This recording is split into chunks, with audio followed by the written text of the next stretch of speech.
Halo anak-anak, bertemu lagi dengan saya Ibu Novi. Apa kabar semuanya? Ibu berharap kalian dalam keadaan yang baik, sehat, dan siap untuk belajar ya. Hari ini kita akan belajar tematik kelas 5, tema 3, subtema 1 tentang organ pencernaan hewan ruminansia. Anak-anak Ibu semuanya, kita belajar dengan penuh semangat ya.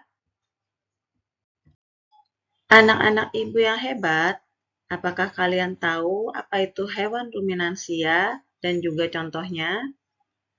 Nah, hewan ruminansia adalah kelompok hewan mamalia yang biasa memamah atau memakan 2 kali dan dikenal dengan hewan memamah biak. Organ pencernaan hewan ruminansia memiliki sistem pencernaan yang kompleks yang ditemukan pada sejumlah hewan herbivora atau hewan pemakan tumbuhan, seperti sapi, kerbau, kambing, domba, rusa, dan kijang. Sistem pencernaan hewan ruminansia lebih kompleks dibandingkan pencernaan hewan lainnya ya. Pada hewan ruminansia terdapat 4 lambung dengan fungsi yang spesifik. Selain itu, pencernaan makanan pada hewan ruminansia dibantu oleh beberapa bakteri dan protozoa yang dapat membantu mencerna rumput.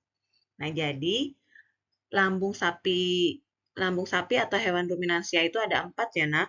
Yang pertama adalah rumen, yang kedua retikulum, yang ketiga omasum, dan yang keempat adalah abomasum. Organ pencernaan pada sapi yang pertama adalah mulut.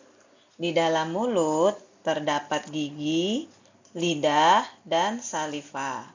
Gigi sapi terdiri dari gigi seri yang berguna untuk memotong makanan dan gigi geraham yang berguna untuk mengunyah makanan.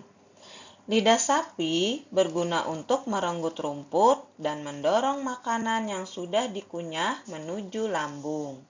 Selain gigi dan lidah, terdapat juga saliva yang berguna untuk proses pencernaan kimiawi. Setelah mulut, organ pencernaan pada sapi yang kedua adalah esofagus. Fungsi esofagus merupakan saluran penghubung antara rongga mulut dan lambung. Nah, ini adalah gambar organ pencernaan pada sapi. Mulut berada di sini ya, anak-anak. Sedangkan esofagus yang ini gambarnya. Esofagus itu biasa disebut dengan kerongkongan. Organ pencernaan sapi yang ketiga adalah lambung. Lambung sapi terdiri dari 4 bagian ya. Yang pertama adalah rumen. Rumen sering disebut dengan perut besar. Di dalam rumen, tempat terjadinya pencernaan dengan bantuan mikroba atau bakteri. Di sini, makanan dicerna hingga menjadi bubur dengan gerakan mengaduk yang dilakukan oleh dinding rumen. Pada saat sapi beristirahat, makanan kembali ke mulut dan dikunyah kembali. Setelah dikunyah, untuk kedua kalinya, makanan masuk ke retikulum atau perut jala. Dari rumen, makanan masuk ke retikulum atau perut jala. Di dalam retikulum, makanan kembali mengalami proses fermentasi dengan bantuan mikroba atau bakteri yang bernama anaerob dan protozoa. Di dalam retikulum terjadi proses absorpsi dan penyaringan benda-benda asing yang masuk bersama makanan sehingga tidak masuk ke omasum atau perut kitab. Nah, jadi fungsi retikulum sebagai penyaring makanan ya. Setelah dari retikulum, makanan masuk ke omasum atau perut kitab.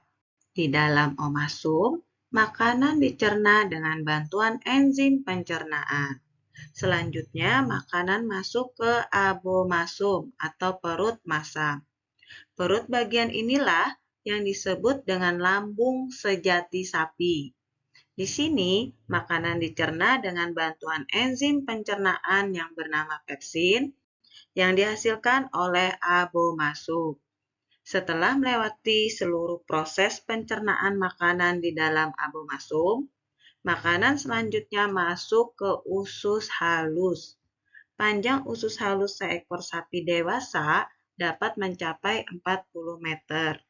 Di dalam usus halus terjadi absorpsi dan fermentasi. Selanjutnya, sisa-sisa makanan dikeluarkan melalui anus berupa kotoran.